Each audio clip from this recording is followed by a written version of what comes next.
If this is your vibe, you love H2O, and you have always wanted to dress like these iconic divas, have a snack, maybe a little bev, and let's dive in. Oh no!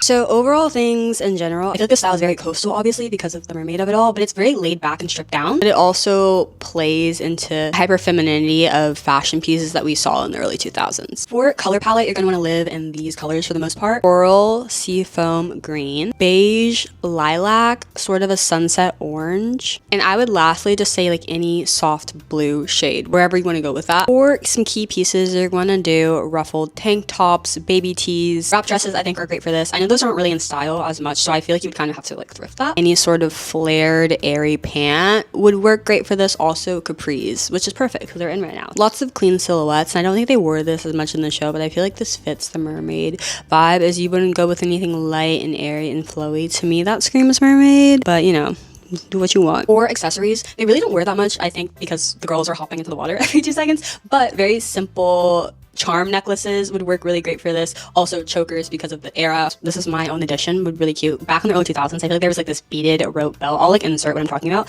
I think that would work so good for this aesthetic if you were going for like an H2O summer vibe. I put this in the style guide and I feel like people really liked it. So adding hair and makeup ideas. Hair, I feel like any natural curl or beachy wave, lots of really fun braids could work great for this one, especially if you ever get like boho braids. I think putting like shells or charms in it would be so tea. For makeup, I feel like any really bronzy or dewy makeup look would work great. If you like to be more creative or like out there with your makeup look, any sort of eye look with earth tones would work really great. So really vibrant, sparkly blues, greens, any of the colors we discussed earlier in an eye look I think would be so cool. Maybe adding like pearls into your eye makeup, very like Euphoria season 1 could also be really fun to incorporate. Just because it's mermaids, I feel like it's whimsical, you have a little bit more room to play around. And now I am not an Australian baddie, so if you are an Australian girl and you want to like link some stores or like a general vibe that you feel like fits a little better, please do so, because this is just from research of watching the show. I've never been to Australia, so I don't really know how we get down over there. I think that's it. Hopefully this was helpful, and good luck to all my aspiring mermaid girlies out there.